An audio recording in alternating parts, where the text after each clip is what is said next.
Hello students, welcome to Bansal classes online. I am Jaisingh Suryavanshi. Last lecture में student हमने Golgi body की structure को discuss किया था और वहाँ पे हमने देखा कि गोल्जी बॉडी एक single membrane bounded cell organelle है। साथ ही साथ हमने गोल्जी बॉडी के फंक्शंस और लाइसोसोम को भी डिस्कस कर लिया था। आज की क्लास में हम आगे का पार्ट डिस्कस करते हैं, वैक्यूल्स। ठीक है, वैक्यूल क्या होती है, वैक्यूल के बारे में हम समझ लेते हैं बेटा। तो वैक्यूल भी एक सैक लाइक स्ट्रक्चर होती है।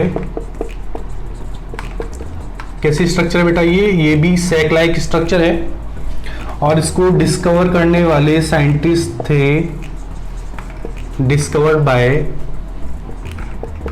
A.V. ल्यूवेनहॉक। ठीक है बेटा, इसको डिस्कवर करने वाले साइंटिस्ट जो थे वो थे A.V. ल्यूवेनहॉक। इसका जो जितने बेटा हमने देखा कि लाइसोसोम्स या फिर वैक्यूल्स, ये सब स्ट्रक्चर जो है ये कैसी सैक लाइक स्ट्रक्चर है और इनके अंदर कुछ केमिकल्स प्रेजेंट है। ठीक है, ये पाउच लाइक स्ट्रक्चर होती है और इनके अंदर काफी सारी चीजें प्रेजेंट होती है। तो membrane of vacuole is called tonoplast. जो वैक्यूल है उसकी स्ट्रक्चर को बोलते हैं हम tonoplast. Vacuole contain waste material. Vacuole के अंदर वेस्ट मटेरियल प्रेजेंट होता है, सच एज पिगमेंट्स, गैसेस, ठीक है, स्टोर्ड फूड एंड वाटर। ठीक है बेटा, तो वैक्यूल एक सैक लाइक स्ट्रक्चर है। वैक्यूल की डिस्कवरी A.V. ल्यूवेनहॉक ने की थी। वैक्यूल एक सिंगल मेम्ब्रेन बाउंडेड है, तो वैक्यूल की जो मेम्ब्रेन है उसको बोलते हैं हम टोनोप्लास्ट और वैक्यूल के अंदर काफी सारे केमिकल्स प्रेजेंट होते हैं। ये स्टोरेज का काम करती है, साथ ही साथ में टर्जर प्रेशर को मेंटेन करने में हेल्प करती है। तो vacuole contain waste material such as pigments, gases, stored food and water. Note down कीजिए बेटा।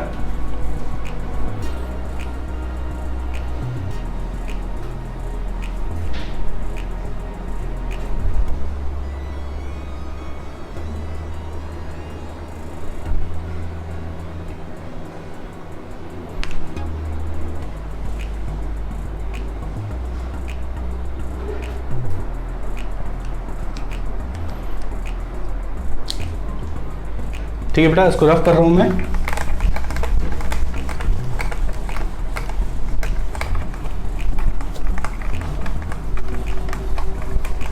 अब आपको पता है बेटा कि प्लांट सेल के अंदर वैक्यूल कैसी, प्लांट सेल के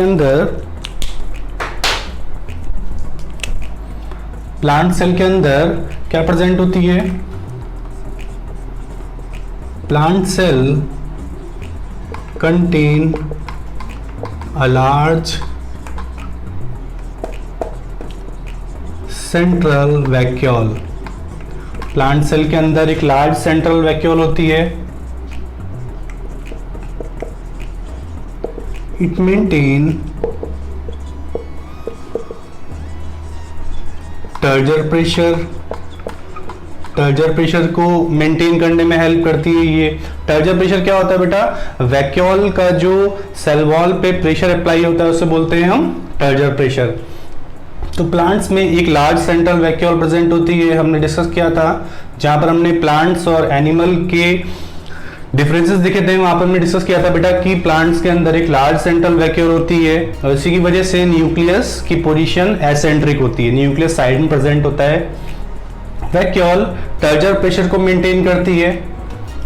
ठीक है, इसके बाद में कुछ यूनिसेलुलर ऑर्गेनिज्म के अंदर, जैसे कुछ प्रोटोजोन्स है, उनके अंदर भी वैक्यूल की प्रेजेंस देखी जाती है। It also helps in excretion, secretion, storage, ठीक है बेटा। It also helps in excretion, secretion, storage and transportation in some protozoans.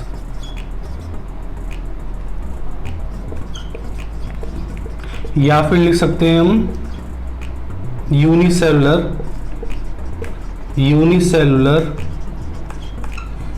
Organisms में। ठीक है बेटा। तो ये एक्सक्रीशन, सीक्रेशन, स्टोरेज और ट्रांसपोर्टेशन में भी हेल्प करती है। जितने भी प्रोटोजोन्स है उनके अंदर प्रेजेंट होती है। नोट डाउन कीजिए।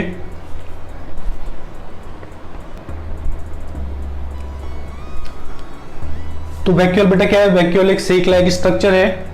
वैक्यूल के अंदर जितने भी मटेरियल प्रेजेंट होता है, जितना भी वेस्ट पार्ट प्रेजेंट होता है, उस वेस्ट पार्ट को बोलते हैं हम बेटा सेल शेप। क्या बोलते हैं? Cell shape. अब प्लांट के अंदर भी वैक्यूल प्रेजेंट है। प्लांट के अंदर एक लार्ज सेंट्रल वैक्यूल प्रेजेंट होती है, या फिर कुछ छोटी छोटी वैक्यूल प्रेजेंट हो सकती है। लेकिन एनिमल सेल के अंदर भी, जैसे कुछ प्रोटोजोन्स के अंदर या फिर यूनिसेलुलर ऑर्गेनिज्म के अंदर भी वैक्यूल की प्रेजेंस देखने को मिलती है, जहां पर ये वैक्यूल ऑस्मो रेगुलेशन का काम करती है। ठीक है। साथ ही साथ में सीक्रेशन में हेल्प करती है, एक्सक्रीशन में हेल्प करती है, स्टोरेज या फिर ट्रांसपोर्टेशन में हेल्प करती है। जैसे अमीबा में बेटा, अमीबा में देखा है आपने कि अमीबा में फूड वैक्यूल प्रेजेंट होती है ना। अमीबा के अंदर फूड वैक्यूल प्रेजेंट होती है, तो वहां पर फूड के डाइजेशन में भी ये हेल्प करती है, रोल प्ले करती है। ठीक है। वैक्यूल ज़्यादा इतना ज़्यादा आपको पढ़ने वाला पार्ट नहीं है। वैक्यूल के बारे में आपको समझने वाली चीज़ है। वैक्यूल प्लांट सेल के अंदर प्रेजेंट होती है, एक लार्ज सेंट्रल वैक्यूल होती है।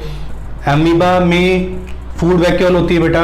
कुछ प्रोटोजोन्स होते हैं, जैसे बहुत सारे प्रोटोजोन्स हैं जिनके अंदर, या फिर यूनिसेलुलर ऑर्गेनिज्म जहां पर ये एक्सक्रीशन, ऑस्मो रेगुलेशन, स्टोरेज और ट्रांसपोर्टेशन में भी हेल्प करती है। ठीक है।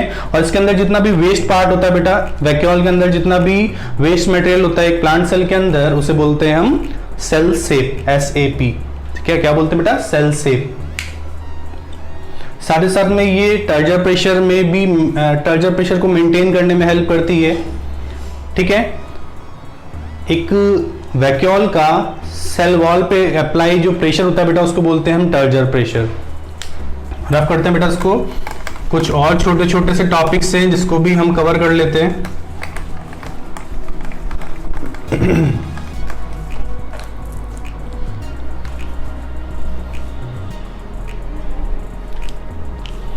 इसके बाद हम डिस्कस करते हैं बेटा पेरोक्सिसोम्स,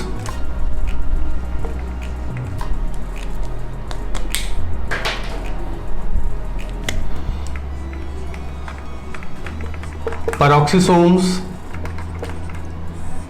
तो ये भी बेटा एक single membrane bounded cell organelle है। ये भी कैसा है? सिंगल मेम्ब्रेन बाउंडेड है। कैसा है बेटा? सिंगल मेम्ब्रेन बाउंडेड है। इसकी डिस्कवरी की थी बेटा, डिस्कवर्ड बाय डी ड्यू। जो क्वेश्चन डी ड्यू थे, उन्होंने इसकी डिस्कवरी की थी। It contain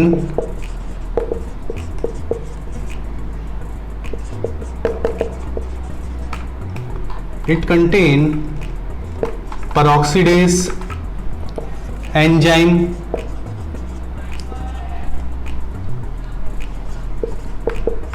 which helps in photorespiration and lipid metabolism।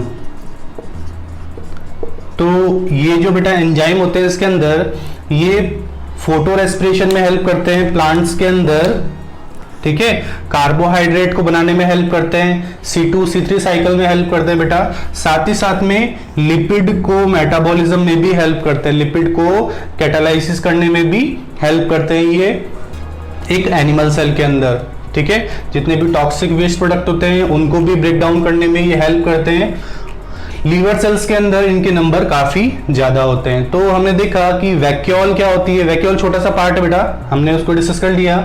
ऐसे पेरोक्सिसोम्स के बारे में कई बार छोटा सा क्वेश्चन पूछ लेता है कि पेरोक्सिसोम्स क्या होते हैं। तो पेरोक्सिसोम्स के अंदर पेरोक्सीडेज एंजाइम प्रेजेंट होते हैं और ये एंजाइम लिपिड के कैटालिसिस में हेल्प करते हैं, साथ ही साथ में फोटो रेस्पिरेशन जो कि प्लांट्स में होता है उसमें भी हेल्प करते हैं। वैक्यूल टर्जर प्रेशर मेंटेन करती है। वैक्यूल के डिफरेंट फंक्शन हो सकते हैं बेटा। वैक्यूल के अंदर जितना भी वेस्ट मटेरियल होता है उसे बोलते हैं हम सेल सेप, और यही सेल सेप टर्जर प्रेशर मेंटेन करता है। ठीक है, तो छोटे छोटे टॉपिक्स हैं। अब हमारे जितने भी मेजर टॉपिक्स थे वो सब कवर हो चुके हैं, मेजर सेल ऑर्गेनल सारे कवर हो चुके हैं। अब हमारे कुछ छोटे छोटे से टॉपिक्स हैं, छोटे छोटे से सेल ऑर्गेनल है, उनको भी हम डिस्कस कर लेते हैं। तो हमने डिस्कस किया पहले वैक्यूल को और उसके बाद में पेरोक्सिसोम, नोट डाउन कीजिए।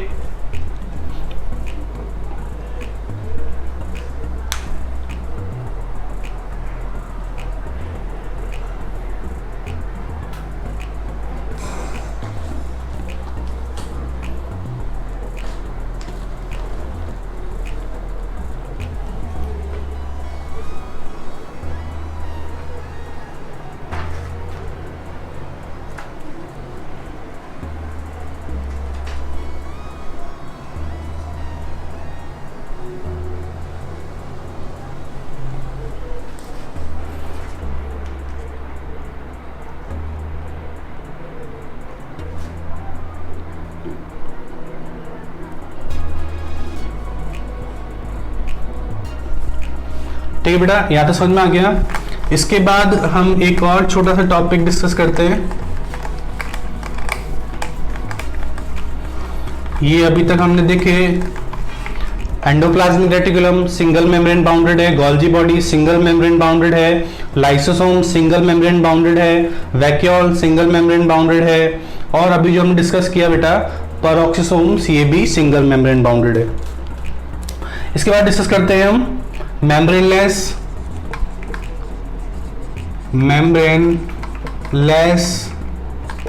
Cell organelle. ठीक है, और इसमें डिस्कस करते हैं बेटा हम राइबोसोम। ठीक है, इसमें डिस्कस करते हैं बेटा हम राइबोसोम। तो राइबोसोम क्या होता है बेटा?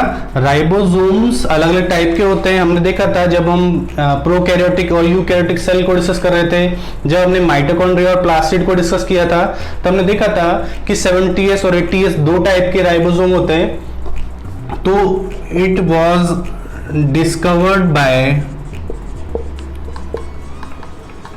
Claude and pallid. क्लॉड और पैलेड ने इसको डिस्कवर किया था। ठीक है, it helps in protein synthesis। ये प्रोटीन सिंथेसिस में हेल्प करते हैं। प्रोटीन सिंथेसिस की साइट है बेटा ये। It is also known as protein factory. इसको क्या बोलते हैं बेटा हम? Protein factory. और इन राइबोसोम को बनाने का काम कौन करता है? तो न्यूक्लियोलस। हमने न्यूक्लियस के अंदर एक स्ट्रक्चर पढ़ी थी न्यूक्लियोलस, जो कि नॉन डिवाइडिंग सेल के अंदर प्रेजेंट होती है, और यही न्यूक्लियोलस इस राइबोसोम्स के फॉर्मेशन में हेल्प करती है। तो राइबोसोम फैक्ट्री कौन था? न्यूक्लियोलस। और राइबोसोम को बोलते हैं हम प्रोटीन फैक्ट्री, क्योंकि ये प्रोटीन बनाने का काम करते हैं। ठीक है बेटा, अब राइबोसोम्स भी कुछ जो होते हैं फ्रीली प्रेजेंट होते हैं साइटोप्लाज्म के अंदर, और कुछ अटैच्ड होते हैं। ठीक है, राइबोसोम्स भी कुछ ऐसे राइबोसोम्स होते हैं जो कि फ्रीली प्रेजेंट होते हैं साइटोप्लाज्म में, और कुछ राइबोसोम्स ऐसे होते हैं जो कि अटैच्ड होते हैं। ठीक है, तो फ्रीली राइबोसोम जो प्रेजेंट होते हैं साइटोप्लाज्म में, इसके अलावा जो अटैच्ड होते हैं वो कहां पे प्रेजेंट होते हैं बेटा? कहां होते हैं अटैच्ड राइबोसोम? हमेशा एंडोप्लाज्मिक रेटिकुलम की सरफेस पे। हमने पढ़ा था RER, रफ एंडोप्लाज्मिक रेटिकुलम, जिसकी सरफेस पे ये राइबोसोम अटैच्ड कंडीशन में प्रेजेंट थे। तो दो तरह के राइबोसोम में, एक तो फ्रीली प्रेजेंट होते हैं, दूसरे अटैच्ड राइबोसोम होते हैं जो कि एंडोप्लाज्मिक रेटिकुलम की सरफेस प्रेजेंट होते हैं। और कौन से टाइप के एंडोप्लाज्मिक रेटिकुलम की सरफेस पे? हमेशा RER की सरफेस पे, रफ एंडोप्लाज्मिक रेटिकुलम की सरफेस पे। वहां पर भी जो RER है वो प्रोटीन बनाने का काम कर रहा था। क्यों कर रहा था प्रोटीन बनाने का काम? क्योंकि वहां पर भी राइबोसोम प्रेजेंट थे। लिख लीजिए बेटा, इसके बाद हम टाइप डिस्कस करते हैं इसके।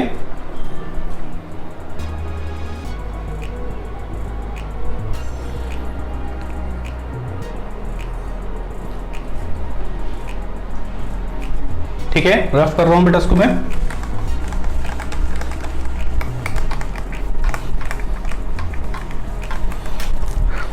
टाइप्स डिस्कस कर लेते हैं बेटा इसके जो है टाइप्स वो डिस्कस कर लेते हैं बेटा। तो राइबोसोम जितने भी है वो दो सब यूनिट से मिलके बनते हैं बेटा। इनमें दो सब यूनिट होती है और दो टाइप होते हैं बेटा। एक राइबोसोम होता है 70S राइबोसोम और एक होता है 80S राइबोसोम। ठीक है, दो तरह के राइबोसोम होते हैं। और यहां पर जो S है, यहां पर लिख देता हूं बेटा,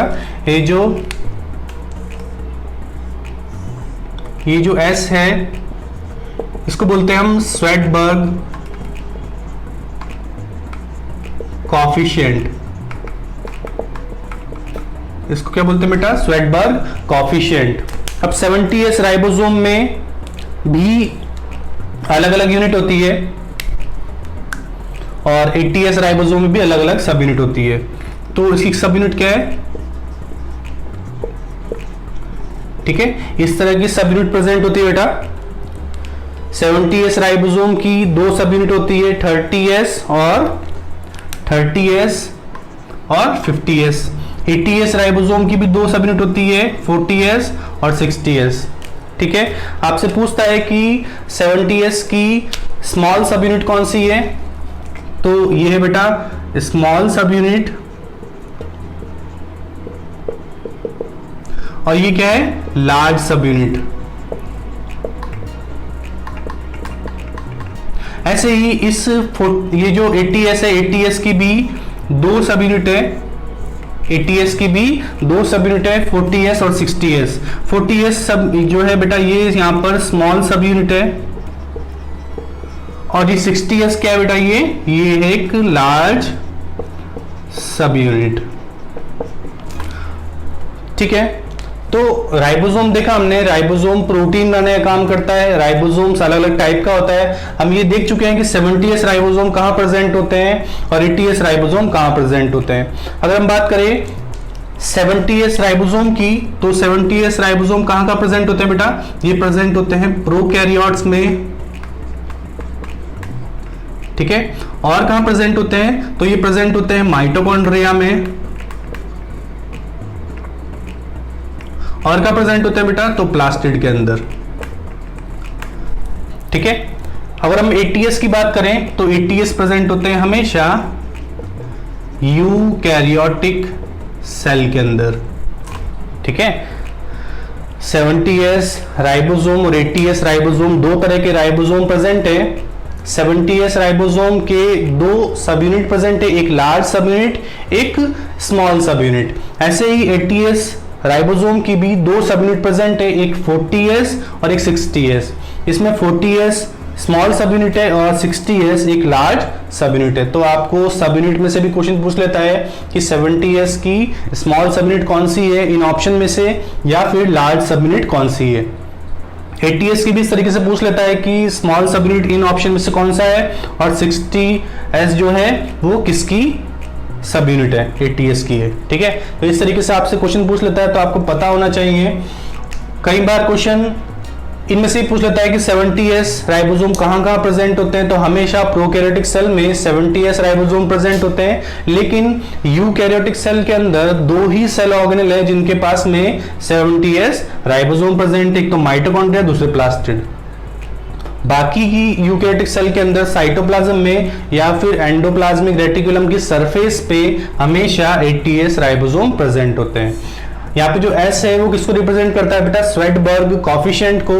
एक साइंटिस्ट थे स्वेडबर्ग, उन्होंने इसको क्लासिफाई किया था सेडिमेंटेशन के रेट पे। और दो तरह के ये राइबोसोम है, 70S और 80S। ठीक है, जो लेस डेंस पार्टिकल थे राइबोसोम के उन्हें नाम दिया 70S, और जो ज्यादा डेंस पार्टिकल थे, हैवी पार्टिकल थे, उनको नाम दिया 80S। तो सेडिमेंटेशन रेट के बेसिस पे इनको दो टाइप में डिवाइड किया है स्वेडबर्ग साइंटिस्ट ने, 70S और 80S। और ये दो सबयूनिट से मिलकर बने होते हैं। सबयूनिट किस तरह की होती है बेटा, अगर आपको मैं एक डायग्राम दिखाना चाहूं तो इस तरीके से एक लार्ज सबयूनिट होती है और उससे एक छोटी सी सबयूनिट यहां पर जुड़ी होती है। ठीक है, ये स्मॉल सबयूनिट होती है और एक लार्ज सबयूनिट होती है। ये स्मॉल है और ये लार्ज सबयूनिट है। तो दोनों ही सबयूनिट आपस में मिलके एक प्रोटीन को सिंथेसाइज करती है। हमारी बॉडी के अंदर जितनी भी प्रोटीन्स बनती है इन्हीं राइबोसोम से मिलके बनती है। तो राइबोसोम्स वाला पार्ट इतना ही है बेटा, नोट डाउन कीजिए इसको।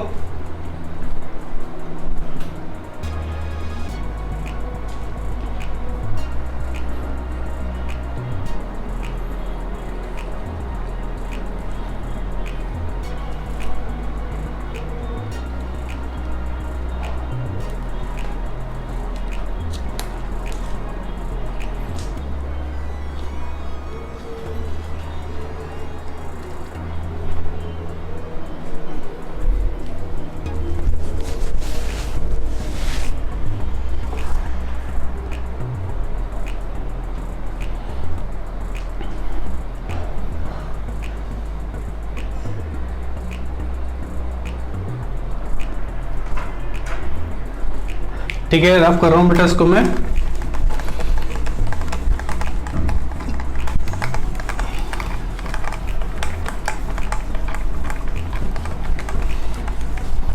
एक छोटा सा टॉपिक और है बेटा,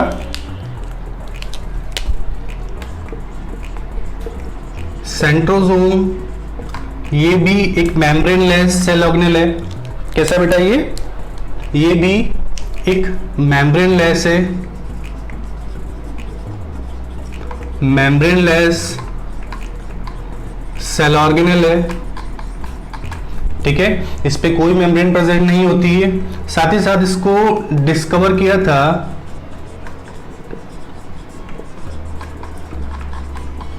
वॉन बेनेडन ने। ठीक है, ये साइंटिस्ट थे बेटा वॉन बेनेडन, जिन्होंने इसको डिस्कवर किया था। ठीक है, इसके बाद में it is made up of two granules of centrioles.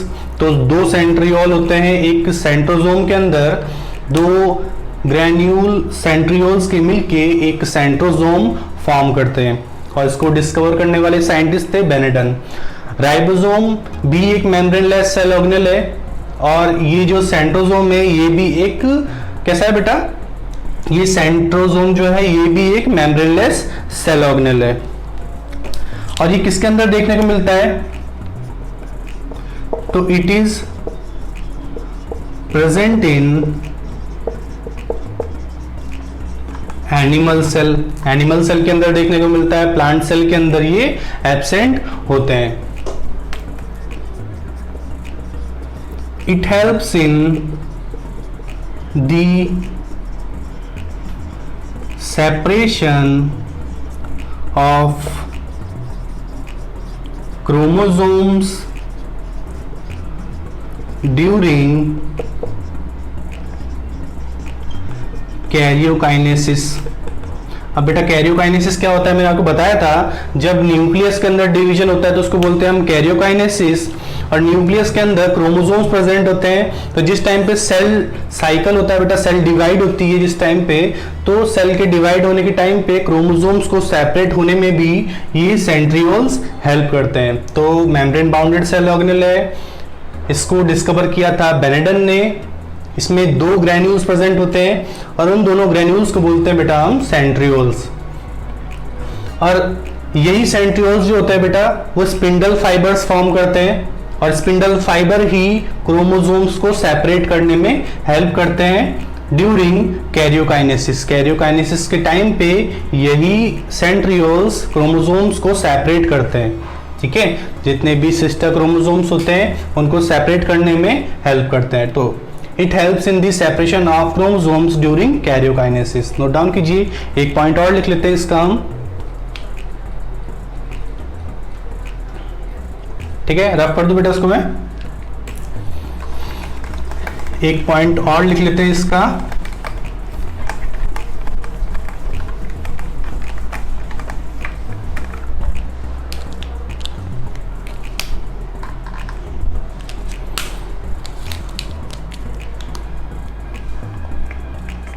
ठीक है, translucent area surrounding the centrosome is called सेंट्रोस्फेयर। क्या बोलते हैं बेटा इसको हम? सेंट्रोस्फेयर। तो इस तरीके की स्ट्रक्चर होती है एक सेंट्रोसोम की। ये सेंट्रोसोम इस तरीके का होता है बेटा, और सेंट्रोसोम के अंदर क्या होते हैं? दो सेंट्रियोल्स, ठीक है। ये क्या है बेटा? ये है सेंट्रियोल, ठीक है। ये है बेटा सेंट्रियोल्स, ये दोनों क्या है? सेंट्रियोल्स। और ये क्या है? ये है सेंट्रोसोम, ठीक है। और इसके आसपास जो ट्रांसल्यूसेंट एरिया होता है बेटा, इसको बोलते हैं हम सेंट्रोस्फेयर। क्या बोलते हैं बेटा? सेंट्रोस्फेयर। और ये सेंट्रोसोम कब अपीयर होता है? तो सेल डिवीजन के टाइम पे ही ये अपीयर होता है, और हमेशा एक एनिमल सेल के अंदर इसकी प्रेजेंस देखी जाती है, प्लांट सेल के अंदर नहीं होता है। कुछ प्रोटिस्ट के अंदर जरूर देखने को मिलता है ये सेल डिवीजन के टाइम पे, ठीक है। तो ये कुछ छोटे छोटे टॉपिक थे, पैरोक्सिसोम्स, ठीक है, सेंट्रोसोम, इसके बाद में वैक्यूल, ये कुछ छोटे छोटे टॉपिक थे जो हमने डिस्कस कर लिए हैं। कई बार इनमें से भी कभी कभार क्वेश्चन आ जाता है, तो आपको पता होना चाहिए, ठीक बेटा। यहाँ तक समझ में आ गया? नोट डाउन कर लीजिए।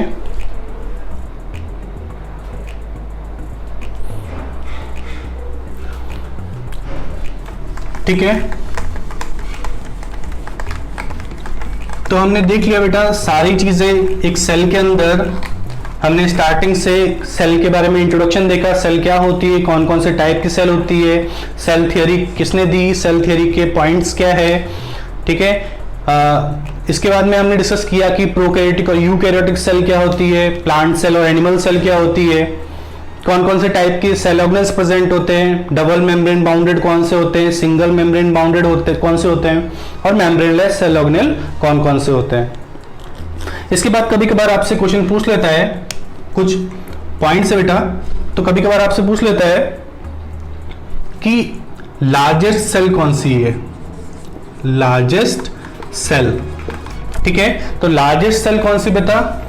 तो ऑस्ट्रिच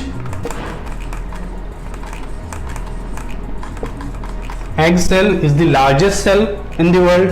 सबसे बड़ी सेल है ऑस्ट्रिच एग सेल। अगर आपसे पूछ लेता है कि लार्जेस्ट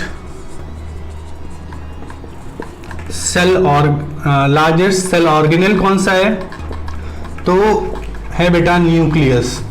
न्यूक्लियस एक लार्जेस्ट सेल ऑर्गेनेल है, एक प्लांट सेल के अंदर भी और एक एनिमल सेल के अंदर भी, दोनों सेल के अंदर लार्जेस्ट सेल ऑर्गेनेल है न्यूक्लियस। अगर आपसे पूछ ले कि स्मॉलेस्ट सेल ऑर्गेनेल कौन सा है सेल के अंदर, सबसे छोटा सेल ऑर्गेनेल कौन सा है, तो है राइबोसोम। कौन सा है? राइबोसोम, ठीक है। अगर आपसे पूछ लेता है कि अगर आपसे पूछ ले कि largest cell in human body के अंदर लार्जेस्ट सेल कौन सी है, तो है बेटा फीमेल गैमेट, जिसे बोलते हैं एग सेल, है ना, या ओवा। अगर आपसे पूछ ले कि smallest cell in human body के अंदर स्मॉलेस्ट सेल कौन सी है? तो कई बार आपको ऑप्शन दिखाई देता है स्पर्म सेल, जो कि एक मेल गैमेट है। अगर ये नहीं दिखाई देता है तो वहां पर आपको दिखाई देगा आरबीसी। तो आरबीसी एक स्मॉलेस्ट सेल है ह्यूमन बॉडी के अंदर, और स्पर्म भी एक स्मॉलेस्ट सेल है ह्यूमन बॉडी के अंदर।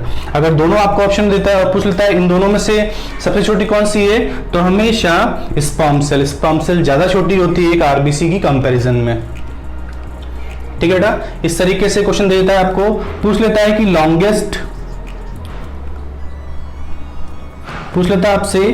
Longest cell in human body कौन सी है? ठीक है, लॉन्गेस्ट सेल कौन सी ह्यूमन बॉडी के अंदर? लार्जेस्ट और लॉन्गेस्ट में डिफरेंस है बेटा। लार्जेस्ट मतलब बड़ी, लॉन्गेस्ट मतलब लंबी सेल। ठीक है, सबसे लंबी सेल कौन सी है नर्व सेल। कौन सी बेटा? नर्व सेल सबसे लॉन्गेस्ट सेल होती है। और कौन सी? तो मोटर नर्व सेल। ठीक है, अलग अलग टाइप की नर्व सेल होती है, तो मोटर नर्व सेल सबसे लॉन्गेस्ट सेल है ह्यूमन बॉडी के अंदर। ठीक है, इस तरीके से आपके पास में क्वेश्चन आ जाते हैं कि लार्जेस्ट सेल कौन सी है, तो ऑस्ट्रिच एग सेल। ऑस्ट्रिच का जो एग होता है उसको हम सेल में कंसीडर करते हैं। ठीक है, और वो सबसे बड़ी सेल है। लार्जेस्ट सेल ऑर्गेनेल है न्यूक्लियस, सबसे ज्यादा एरिया कवर करता है एक सेल के अंदर, चाहे प्लांट सेल हो चाहे एनिमल सेल हो। स्मॉलेस्ट सेल ऑर्गेनेल की बात करें तो सबसे छोटा सेल ऑर्गेनेल एक सेल के अंदर है राइबोसोम। लार्जेस्ट सेल कौन सी ह्यूमन बॉडी के अंदर है ना, तो एग सेल। स्मॉलेस्ट सेल कौन सी है? तो स्पर्म सेल या फिर आरबीसी, जो रेड ब्लड कार्पसेल्स हैं वो दोनों स्मॉलेस्ट सेल है। अगर इन दोनों में भी ऑप्शन में दे दे आपको तो स्पर्म सेल ज्यादा छोटी होती है एक आरबीसी की कंपैरिजन में। लॉन्गेस्ट सेल पूछ ले ह्यूमन बॉडी के अंदर तो न्यूरॉन्स या फिर नर्व सेल। ठीक है, न्यूरॉन्स बोलते हैं नर्व सेल को, तो कई बार आपको नर्व सेल ना देके वहां पे वर्ड दे देता है न्यूरॉन्स, तो न्यूरॉन्स एक लॉन्गेस्ट सेल है ह्यूमन बॉडी के अंदर। तो इस तरीके से कुछ क्वेश्चन देता है आपको। फिर नाम से रिलेटेड क्वेश्चन देता है कि प्रोटीन फैक्ट्री क्या है, तो प्रोटीन फैक्ट्री बोलते हैं हम राइबोसोम को। इसके बाद में राइबोसोम फैक्ट्री किसे बोलते हैं, तो न्यूक्लियोलस को। ठीक है, राइबोसोम फैक्ट्री किसको बोलते हैं, तो न्यूक्लियोलस को। इसके बाद में आपको पूछ लेता है कि हेडक्वार्टर ऑफ द सेल कौन है, तो न्यूक्लियस है ना। इसके बाद में बॉस ऑफ द सेल कौन है, तो nucleus. Master of the cell कौन है, न्यूक्लियस। अगर आपसे पूछ लिया माइटोकॉन्ड्रिया का, तो माइटोकॉन्ड्रिया क्या बोलते हैं बेटा हम, जनरेटर ऑफ द सेल है ना, क्योंकि एटीपी का प्रोडक्शन करता है, प्लास्टिड फूड का प्रोडक्शन करता है, इसलिए इसको बोलते हैं फूड फैक्ट्री। क्लियर। इसके बाद में एंडोप्लाज्मिक रेटिकुलम को बोलते हैं बेटा cytoskeleton of the cell. Golgi body को बोलते हैं traffic controller of the cell.